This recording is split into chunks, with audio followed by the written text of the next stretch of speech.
Guys, நீங்கள் ஒரு competitive exam படிச்சுட்டு இருக்கீங்க அப்படின்னா நீங்கள் நிறையா மோட்டிவேட்டடாக இருப்பீங்க. அதை விட 2 மடங்கு டீமோட்டிவேஷனில் இருப்பீங்க. ஏன்னா நமக்கு நிறையா நேரம் கிடைக்காது, படிக்கிறதுக்கான சிச்சுவேஷன் கிடைக்காது, ஒரு அமைதியான இடம் கிடைக்காது. ஸோ இதையெல்லாம் நம்ம நினச்சி ஃபீல் பண்ணுவோம்.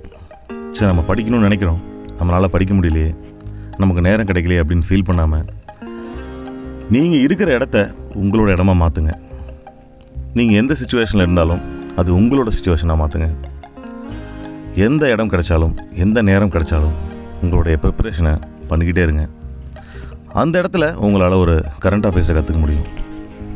லைக் நம்ம இந்தியன் கான்ஸ்டியூஷன் படிக்கும்போது நிறைய மிங்கிலாக இருக்கும். அதாவது கான்ஸ்டியூஷனில் பாலிட்டி, அதில் வந்து இந்தியன் நேஷனல் மூவ்மெண்ட் அந்த தலைவர்கள்லாம் மிங்கிலாக இருப்பாங்க. அப்புறம் மனித உரிமைகள் ஆணையம், பெண்கள் ஆணையம், இந்த மாதிரி நிறைய கமிஷன்ஸ் பற்றி படிக்க வேண்டியிருக்கும். ஸோ இந்த மாதிரி நிறைய அதுக்கப்புறம் நடந்த இம்ப்ளிமெண்டேஷன்ஸ்லாம் நம்ம நிறைய படிக்க வேண்டியிருக்கும். ஸோ அப்படி நம்ம வந்து டீட்டெயிலாக அது எப்போ ஆரம்பிச்சாங்க, அதனுடைய தலைவர்கள்லாம் யார், அதனுடைய வேலை என்ன அப்படிங்கிறதெல்லாம் நம்ம வந்து சின்ன ஹிண்ட் நோட் பண்ணி வச்சோம்னா நம்ம அந்த ஏரியா ஃபுல்லாக கவர் பண்ண மாதிரி ஒரு ஃபீல் கிடைக்கும். ஸோ நிறைய வந்து சின்ன சின்ன ஸ்டேட் அண்ட் நேஷனல் பாடிஸ்லாம் இருக்கும்.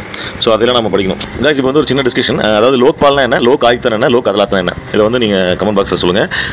ஏன்னா அது பார்க்கும்போது நம்ம வியூவர்ஸ் வந்து அதில் இருக்கிற டவுட்ஸ், அதாவது நிறைய கன்ஃபியூஷன் இருக்கும். அதில் நம்ம எத்தனை நேரம் படித்தாலும் சில விஷயங்கள் மறக்கும்.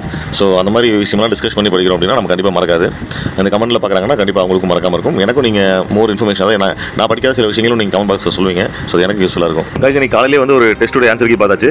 அது இன்னும் பாதி போயிட்டு இருக்கு, இன்னும் பாதி இருக்குது. அப்புறம் இன்னைக்கு டே ஃபுல்லாக நம்ம வந்து டோட்டல் இந்தியன் பாலிட்டி வந்து நான் ஒரு சார்ட்டில் ப்ரிப்பேர் பண்ணிருக்கேன். ஆல்ரெடி ப்ரீவியஸ் வீடியோவில் பார்த்துருப்பீங்க. அந்த சார்ட்டில் செவுத்தில் ஒட்டி ஒரு பெரிய சார்ட்டில் வந்து டோட்டல் கான்ஸ்டியூஷன் லாஸ் ஏதாவது ஆக்சுவலி எழுதிட்டு இருக்கேன். ஸோ அது வந்து நீங்கள் கம்ப்ளீட் பண்ணாமல் இருக்குது, அதை கம்ப்ளீட் பண்ணணும். அதுக்கப்புறம் அமெண்ட்மெண்ட்ஸ் படிக்கணும். ஸோ இதெல்லாம் மட்டும் ரீகால், இது ஆக்சுவலாக ரீகால் தான். இருந்தாலும் நான் ஒரு டைம் எழுதி பார்க்குறேன்.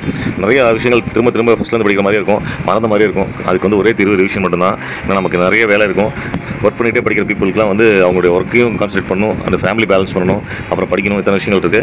ஸோ அதெல்லாம் மைண்டில் வரும்போது இதில் இருக்கிற சில விஷயங்கள் மறக்க தான் செய்யும். திரும்ப திரும்ப ரீகால் பண்ணும்போது கண்டிப்பாக அது மறக்காது. ஸோ நம்ம அதுக்கு ப்ரிஃபரன்ஸ் கொடுக்கணும். தினசரி நீங்கள் உங்களை மோட்டிவேட்டடாக வச்சுக்கோங்க. எப்பயுமே சக்ஸஸ் அப்படிங்கிற வார்த்தையை மட்டும் உங்களுக்குள்ளே சொல்லிக்கிட்டே இருங்க. நன்றி.